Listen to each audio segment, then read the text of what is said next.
Well, it looks like it's that time again. The time where LeBron James controls every single narrative, headline, and topic in the sports world.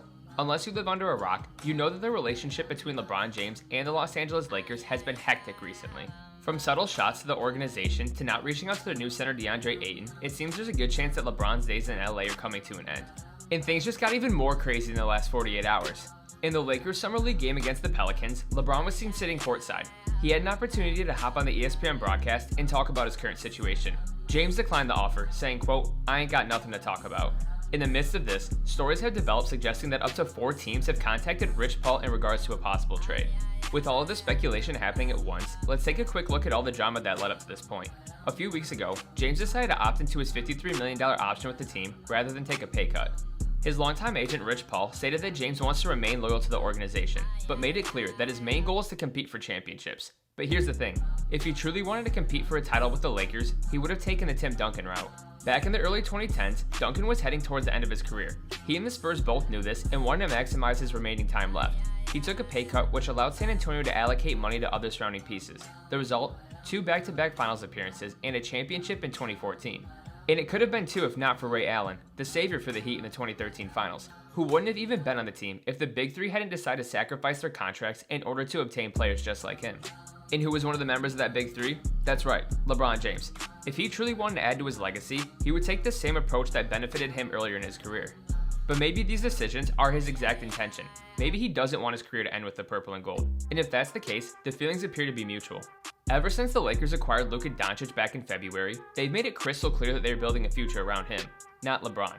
When it was announced that the Buss family would be selling majority of their ownership with the Lakers, it was Doncic who was given a heads up, not LeBron.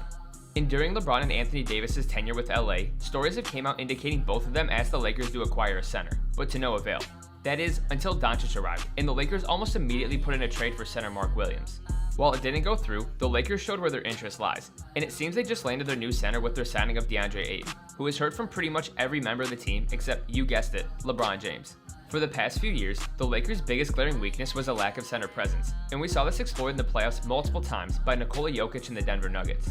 Now within the past 6 months, LA has done more to fill that gap than they had the previous few seasons. The future for LA is Luka Doncic, not LeBron James. And can you blame them? LeBron is in his 40s and entering a record-setting 23rd season in the league. While he is still putting up excellent numbers and arguably still a top 15 talent in the league, you'd be out of your mind to base your future around him. Especially when there's speculation that this could be his last season in the league. Yes, LeBron has spent 7 seasons with the organization and delivered them their 17th title back in 2020, but the Lakers don't owe him anything. Up until this point, the franchise has done everything this man has asked for. They traded for Anthony Davis, Russell Westbrook, hired his podcasting partner JJ Redick, and even drafted his own son. And while LeBron was reportedly blindsided by the AD Luka trade, you can't tell me he would have stopped the exchange if given the option.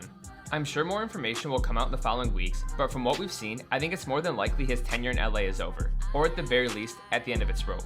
I'll continue to cover the story as it develops, so if you want the latest on everything that's going down, make sure to hit subscribe and turn on post notifications. If you enjoy the video, make sure to like and share with your friends. And I want to hear from you. What are your thoughts on the whole LeBron LA situation? And if he does leave, where do you want to see him end up? Let me know down in the comments below. Thanks for watching as always, and I'll see you guys in the next video. Peace.